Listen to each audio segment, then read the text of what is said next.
ಹೆಣ್ಣು ಮಾತೃಮೂರ್ತಿ ಅಲ್ಲ ರಾಕ್ಷಸಿ, ಹೆಣ್ಣು ಕಲ್ಪವಲ್ಲಿ ಅಲ್ಲ ವಂಚಕಿ, ಹೆಣ್ಣು ಜೀವನ್ಮುಖಿ ಅಲ್ಲ ಮೃತ್ಯುಸಖಿ, ಆಕೆ ಬದುಕನ್ನು ಹೊಸ ಎತ್ತರಗಳಿಗೆ ಒಯ್ಯುತ್ತಾಳೆ, ಅಲ್ಲ ಅವಳು ಮಾಟಗಾತಿ. ಎಲ್ಲರಿಗೂ ನಮಸ್ಕಾರ. ಈ ಸರಿ ನಾನು ಓದಿ ಮುಗಿಸಿದ ಪುಸ್ತಕ ಮಾಟಗಾತಿ, ರವಿ ಬೆಳಗೆರೆಯವರ ಮಾಟಗಾತಿ.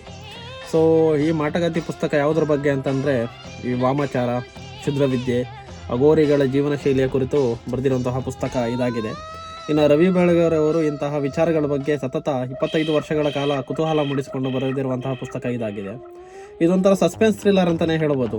ಇನ್ನು ಕತೆ ವಿಷಯಕ್ಕೆ ಬರೋದಾದರೆ, ತೇಜಮ್ಮ ಎಂಬ 14 ವರ್ಷದ ಹುಡುಗಿ ಕ್ಷುದ್ರ ವಿದ್ಯೆಗಳನ್ನು ಕಲಿತು ಪ್ರಪಂಚದ ಕೆಡಕಿಗೋಸ್ಕರ ಮತ್ತು ತನ್ನ ಸ್ವಾರ್ಥಕ್ಕೋಸ್ಕರ ಈ ಕ್ಷುದ್ರ ವಿದ್ಯೆಗಳನ್ನು ಬೆಳೆಸುವಂತಹ ಕತೆ ಇದಾಗಿದೆ. ಮತ್ತು ಈ ಪುಸ್ತಕನ ನೀವು ಓದ್ತಾ ಇದ್ದರೆ ನಿಮ್ಮ ಮೈಂಡಲ್ಲಿ ಹಾಗೆಯೇ ಪುಸ್ತಕದ ವಿಜುವಲ್ಸ್ ಓಡ್ತಾ ಇರುತ್ತೆ. ಇದೇ ಅನ್ಕೊತೀನಿ ರವಿ ಬೆಳಗೆರೆಯವರ ಬರವಣಿಗೆಯ ತಾಕತ್ತು. ಮತ್ತು ಹಾಗೆಯೇ ಈ ಪ್ರತಿಯೊಂದು ಪೇಜಲ್ಲೂ ಸಹ ತುಂಬ ಇಂಟ್ರೆಸ್ಟಿಂಗ್ ಆಗಿದೆ, ತುಂಬ ಕುತೂಹಲಕಾರಿಯಾಗಿ ಸಾಗುತ್ತೆ ಈ ಕತೆ. ಇನ್ನು ತೇಜಮ್ಮ ಹೇಗೆ ತನ್ನ ಒಂದೊಂದೇ ವಿದ್ಯೆಗಳನ್ನು ಕಲಿತ್ಕೊಂಡು ಹೇಗೆ ತನ್ನ ಗುರುಗಳನ್ನೆಲ್ಲ ಕೊಲ್ಕೊಂಡು ಹೋಗ್ತಾಳೆ ಅನ್ನೋದೇ ಇದರ ಕತೆ. ಸೊ ಹೀಗೆ ಅವಳು ಈ ಪ್ರಪಂಚನ ನಾಶ ಮಾಡಲಿಕ್ಕೆ ಅಥವಾ ತನ್ನ ಸ್ವಾರ್ಥಕ್ಕಾಗಿ ಈ ಥರ ವಿದ್ಯೆಗಳನ್ನು ಬಳಸಿಕೊಳ್ಳೋದಕ್ಕಾಗಿ ಉಪಯೋಗಿಸ್ಕೊತಾ ಇರಬೇಕಾದ್ರೆ ಅದನ್ನು ತಡೆಗಟ್ಟಲಿಕ್ಕಂತಲೇ ಒಂದು ವಿಶೇಷವಾದ ಕ್ಯಾರೆಕ್ಟರ್ ಬರುತ್ತೆ. ಅದೇ ಶೇಷಸುಬ್ಬಾಶಾಸ್ತ್ರಿಗಳು. ಈ ಶೇಷಸುಬ್ಬಾಶಾಸ್ತ್ರಿಗಳು, ಕಾಳಾಗ್ನಿ ರುದ್ರಮುನಿ ಮತ್ತು ಶೇಖ್ ಅಲಿ ಬಾಬಾ ಅಂತ ಈ 3 ಜನ ಅದನ್ನು ಹೇಗೆ ತಡೆಗಟ್ತಾರೆ.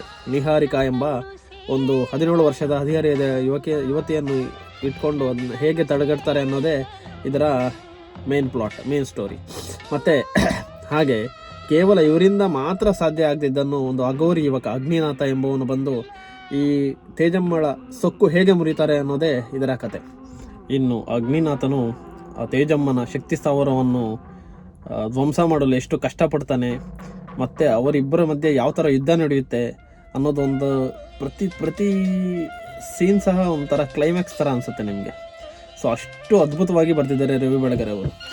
ಇನ್ನು ರವಿ ಬೆಳಗೆರೆಯವರು ವಿಶೇಷವಾಗಿ ಎಷ್ಟು ಅದ್ಭುತವಾಗಿ ವಿವರಣೆ ಕೊಟ್ಟಿದ್ದಾರೆ ಅಂದರೆ, ಈ ಕ್ಷುದ್ರ ವಿದ್ಯೆಯಲ್ಲಿ ಬರುವಂತಹ ಕೆಲವು ವಿದ್ಯೆಗಳ ಬಗ್ಗೆ, ವಜ್ರೋಲಿ, ಕರ್ಣಪಿಶಾಚಿನಿ, ಪ್ರಹರಿ ಮತ್ತು ಮಾರ್ಖಂಡಿ ವಿದ್ಯೆ, ಇದರ ಬಗ್ಗೆ ಎಲ್ಲ ತುಂಬ ಕ್ಲಿಯರಾಗಿ ಬರವಣಿಗೆಯಲ್ಲಿ ಅವರ ಪದಗಳಲ್ಲಿ ಹೇಳಿದ್ದಾರೆ.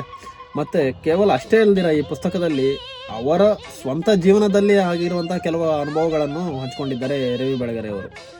ಸೊ ಈ ಥರ ಸಸ್ಪೆನ್ಸ್ ಥ್ರಿಲ್ಲರ್ ಕಥೆಗಳು ಯಾರ್ಯಾರಿಗೆ ಇಷ್ಟ ಇರುತ್ತೆ, ಯಾರ್ಯಾರಿಗೆ ಇಂಟ್ರೆಸ್ಟ್ ಇದೆ ಅಂಥವ್ರು ಈ ಮಾಟಗಾತಿ ಪುಸ್ತಕವನ್ನು ಓದ್ಬೋದು. ಮತ್ತು ಏನಂದರೆ ಕ್ಲೈಮ್ಯಾಕ್ಸಲ್ಲಿ ಸ್ವಲ್ಪ ಸ್ಲೋ ಅನ್ನಿಸ್ತು, ಯಾಕಂದರೆ ಈ ಮಾಟಗಾತಿ ಪುಸ್ತಕಕ್ಕೆ ಪಾರ್ಟ್ 2 ಇದೆ. ಅದೇ ಈ ಸರ್ಪ ಸಂಬಂಧ. ಆಲ್ರೆಡಿ ಈ ಪುಸ್ತಕ ತೊಗೊಂಡಿದ್ದೀನಿ, ಓದಲಿಕ್ಕೆ ಸ್ಟಾರ್ಟ್ ಮಾಡಿದ್ದೀನಿ, ಓದಬೇಕು ಹೇಗಿರುತ್ತೆ ಅಂಥೇಳಿ. ಇನ್ನು ಈ ಪುಸ್ತಕದಲ್ಲಿ ಮೊದಲನೇ ಪೇಜಲ್ಲೇ ಒಂದು ಅದ್ಭುತ ಸಾಲುಗಳಿವೆ, ನೋಡಿ ಓದ್ತೀನಿ. ಹೆಣ್ಣು ಮಾತೃಮೂರ್ತಿ ಅಲ್ಲ ರಾಕ್ಷಸಿ, ಹೆಣ್ಣು ಕಲ್ಪವಲ್ಲಿ ಅಲ್ಲ ವಂಚಕಿ, ಹೆಣ್ಣು ಜೀವನ್ಮುಖಿ ಅಲ್ಲ ಮೃತ್ಯುಸಖಿ, ಆಕೆ ಬದುಕನ್ನು ಹೊಸ ಎತ್ತರಗಳಿಗೆ ಒಯ್ಯುತ್ತಾಳೆ, ಅಲ್ಲ ಅವಳು ಮಾಟಗಾತಿ.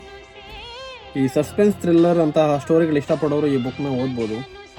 ಸೊ ಇದು ಒಂದು ಒಳ್ಳೆಯ ಪುಸ್ತಕ ಓದುಗರಿಗೆ, ಒಮ್ಮೆ ಟ್ರೈ ಮಾಡಿ. ಮತ್ತು ಸರ್ಪ ಸಂಬಂಧ ಬುಕ್ ಓದಿ ಮುಗಿದ ಮೇಲೆ ಸಿಗ್ತೇನೆ. ಬಾಯ್.